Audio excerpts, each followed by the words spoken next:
ಪರೀಕ್ಷೆ ಮಾಡೋಣ. ಉತ್ತರ ಸರಿಯಾಗಿದೆ. ಪರ್ಯಾಯ ಆರೋಗ್ಯ ಚಿಕಿತ್ಸೆಗಳು ಈ ಪುಸ್ತಕವನ್ನ ಕೊಟ್ಟಿದ್ದೇನೆ ರಾಘವೇಂದ್ರ ಅವರಿಗೆ. 2 ಉತ್ತರ. ಸಂಧ್ಯಾ ವಾಡೇಕರ್ 2 ಉತ್ತರ. ಹೇಳ್ಬೋದಾ? ಹೇಳಿ, ಪರವಾಗಿಲ್ಲ. ಪಟ್ಟಾಭಿ. ಹಾ. ಯಕ್ಷಗಾನ ಕಲಾವಿದರು. ಯಕ್ಷಗಾನ ಕಲಾವಿದರು ಇವರ ಹೆಸರನ್ನ ನಾವು ನಿಮಗೆ ಕೊಟ್ಟಿದ್ದೇವೆ, ರಾಮಚಂದ್ರ ಹೆಗಡೆ ಅಂತ. ಆ ಹೆಗಡೆಯ ಮೊದಲು ಬರುತ್ತೆ 3 ಅಕ್ಷರದ ಶಬ್ದ ಠ, ಮಧ್ಯದ್ದು ಪುಟ್ಟಣ್ಣ. ಪುಟ್ಟ ಆಗೋಗುತ್ತಲ್ವಾ, ಪುಟ್ಟಣ್ಣ ಆಗಲ್ಲ. ಚಿಟ್ಟೆಕುರುವಿ ಕೇಳಿದ್ದೀರಾ? ಚಿಟ್ಟೆಕುರುವಿ ಅಂದ್ರೆ ಗುಬ್ಬಚ್ಚಿಗಳಲ್ಲಿ ಒಂದು ನಮೂನೆ. ಚಿಟ್ಟೆಕುರುವಿ. ಚಿಟ್ಟಾಣಿ ನೋಡೋಣ. ಡಾಕ್ಟರ್ ಗಿರೀಶ್ ಕಾರ್ನಾಡ್ ಈ ಪುಸ್ತಕವನ್ನ ಸಂಧ್ಯಾ ಅವರಿಗೆ ಕೊಟ್ಟಿದ್ದೇನೆ. 3 ಉತ್ತರ. ಯಾರು ಬೇಕಾದ್ರೂ ಬದಲಿಸಬಹುದು. ಪ್ರಸ್ತ, ಮಧ್ಯದ ಅಕ್ಷರ ಶೇ. ಹೇಳಿ ವಾಡೇಕರ್. ವಿಶೇಷ. ಶಂಕರ್ಷ ಬರುತ್ತೆ, ಷಣ್ಮುಖ ಬರಲ್ಲ. ವಿಶೇಷ ಅನ್ನೋವಾಗ. ರಾಘವೇಂದ್ರ, ಸಂಧ್ಯಾ ಉತ್ತರವನ್ನ ನೋಡೋಣ. ನಿಷೇಕ. ಮುಂದಿನ ಪುಸ್ತಕ ಮತ್ತು ಪ್ರಶ್ನೆಯನ್ನ ಈಗ ನಾವು ನೋಡೋಣ.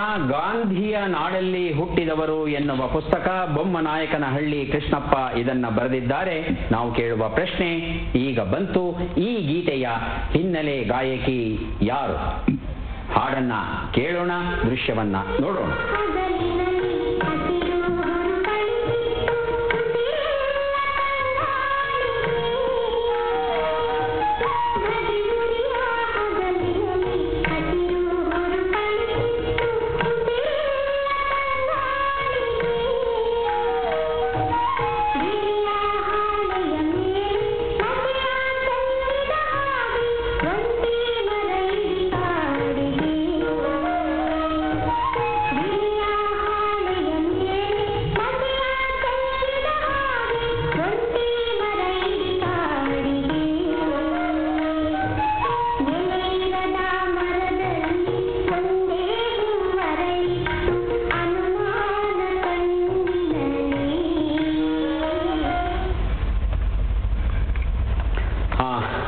ಗೊತ್ತಾಗಿಲ್ವಾ?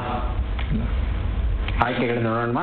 ಆಯ್ಕೆಗಳು: ವಾಣಿ ಜೈರಾಮ್, ಡಿ.ಕೆ. ಸುಮಿತ್ರಾ, ಚಿತ್ರ, ಬಿ.ಆರ್. ಛಾಯಾ. ವಾಡೇಕರ್, ಸಂಧ್ಯಾ, ರಾಘವೇಂದ್ರ. ಬಿ.ಆರ್. ಛಾಯಾ. ಸಂಧ್ಯಾ. ವಾಣಿ ಜೈರಾಮ್. ರಾಘವೇಂದ್ರ. ಬಿ.ಆರ್. ಛಾಯಾ. ಉತ್ತರವನ್ನ ನೋಡೋಣ. ಬಿ.ಆರ್. ಛಾಯಾ ಅನ್ನೋದು ಸರಿಯಾದ ಉತ್ತರ. ಗಾಂಧಿಯ ನಾಡಲ್ಲಿ ಹುಟ್ಟಿದವರು ಈ ಒಂದು ಪುಸ್ತಕವನ್ನ ವಾಡೇಕರ್ ಅವರಿಗೆ ಕೊಡ್ತಾ ಇದ್ದೇನೆ. ಯಾವ ಚಿತ್ರದ ಹಾಡು ಅಂತ ಹೇಳಿದ್ರೆ ಇನ್ನೂ ಒಂದು ಪುಸ್ತಕ ಕೊಡ್ತೇನೆ. ಚಿತ್ರ ಗೊತ್ತಿಲ್ವಾ? ಅವಸ್ಥೆ ಎನ್ನುವ ಚಿತ್ರದ ಹಾಡಾಗಿತ್ತು. ವಿಜಯನಗರ ಕಾಲದ ಶೈವ ದೇವಾಲಯಗಳು ಎನ್ನುವ ಪುಸ್ತಕ. Doctor K. ಸತೀಶ್ ಈ ಪುಸ್ತಕವನ್ನ ಬರೆದಿದ್ದಾರೆ. ಪ್ರಶ್ನೆ: ಈ ಅಂಕಣಕಾರರನ್ನ ಗುರುತಿಸಿ. ನೋಡೋಣ.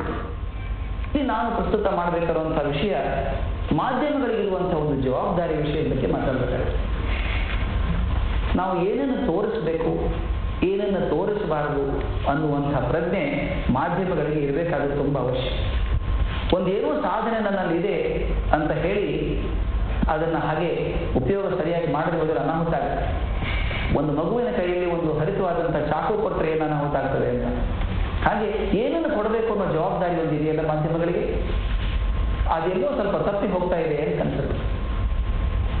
ನೋಡಿ, ಯಾವುದೇ ಒಂದು ಮಾಧ್ಯಮಕ್ಕೆ ಅದರದೇ ಒಂದು ಬಂಧ ಇದೆ, ಬಿಗಿ ಇದೆ, ನಿಯಮಗಳಿವೆ.